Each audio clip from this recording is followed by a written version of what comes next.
Next paragraph आपका है work of wind, मतलब आपका जो विंड मतलब होता है हवा, है ना, हवा के कार्य, पवन के कार्य। Have you ever visited a desert? Try to collect some picture of sand dunes. क्या आपको कभी क्या आपने कभी रेगिस्तान देखा है?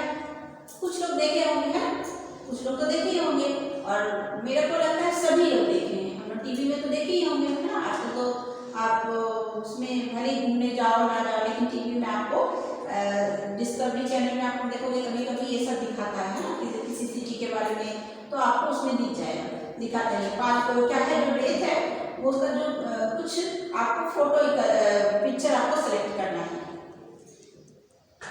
An active agent of erosion and deposition in the desert is wind.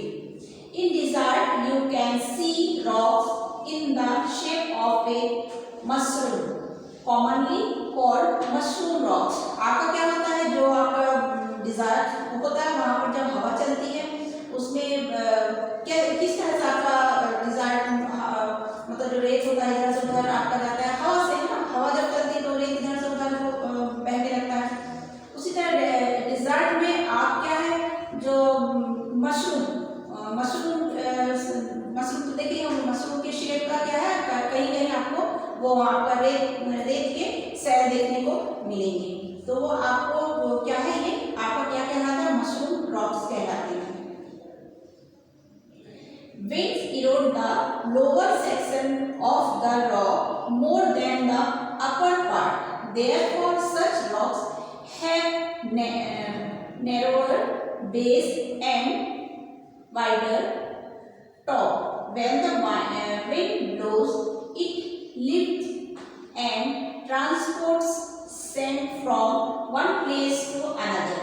When it stops blowing, the sand falls and gets deposited in low hill like structures. These are called sand dunes. जब हवा चलती है यहाँ पर dessert में, जो आपके हवा के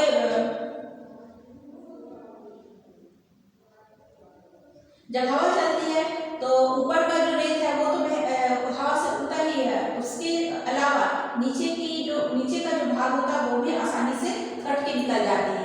इसलिए इसका क्या होता है, जो आपका जो चट्टान बना रहता है वो क्या है, वो धीरे धीरे कटने लगता है और फिर छोटी होने लगती है। और हवा चलने से क्या होता है, अपने साथ रेत को एक स्थान से, जब हवा चलता है तो रेत को क्या करती है, अपने साथ एक स्थान से दूसरे स्थान के पर पहुंचाती है।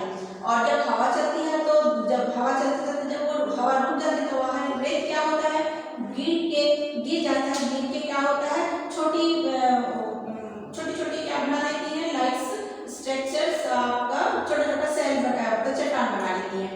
और पहाड़ी छोटे छोटे रेत गिर के छोटी पहाड़ी बनती है, उसमें हवा जब उड़ जाता है, और वो क्या कहलाती है आपका, ये सैंड ड्यून्स कहलाता है। पहले तो वो हवा चलता रहता है, हवा के कारण रेत इधर से उधर उड़ते उड़ते कहीं छोटा सा टीला बनता है, फिर उससे थोड़ा और बड़ा बनता है, ऐसे बनते रहता है। लेकिन उसके बाद जब जो आपका विंड है वो आप रुक जाती है, तो रुकने के बाद क्या होता है, वो आपका वो जो ऊंचा बना रहता है वो क्या है, फिर गिर भी जाता है। गिरने से वो आपको क्या कहलाता है, जो बना रहता है आपका वो सैंड ड्यून्स कहलाता है ना। When the grains of sand are very fine and light, the wind can carry it over very long distance. When such sand is deposited in large areas, it is called looses. Large deposits of loose is found in China. इसके बाद क्या होता है, वो जो आपका जब वो रेत है, आपका रेत के छोटे छोटे कण होते हैं, बहुत छोटे होते हैं और छोटे छोटे होते हैं और बहुत ज़्यादा हल्के होते हैं। छोटे होने के कारण बहुत ज़्यादा हल्के होते हैं, तो उसमें जब हवा चलती है तो क्या है, जब हवा चलती है तो बहुत दूर तक वो हवा के साथ उड़ के जाती है। और ये कण जो क्या है, बहुत ज़्यादा सब मतलब बहुत ज़्यादा फैल के हवा से उड़ के बहुत ज़्यादा फैलने लगती है।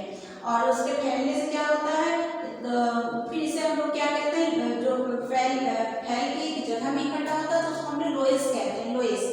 उसके बाद फिर ये आप लोग देखेंगे चीन में ये आपका जो बनता है वो आपका चीन के में ये जो नीचे बनता है हवा से उड़ के छोटे छोटे जो रेत के कण हैं वो आपका चीन में पाया जाता है। ओके स्टूडेंट, हम लोग का ये चैप्टर तो कंप्लीट हुआ, मैंने रीडिंग किया पूरा, आप लोग उसको सुनिए ध्यान से, आप लोग को मजा आएगा, थोड़ा सुना करिए, सुनेंगे तो आपको समझ में आएगा तो बहुत मजा आएगा इसको सुनने।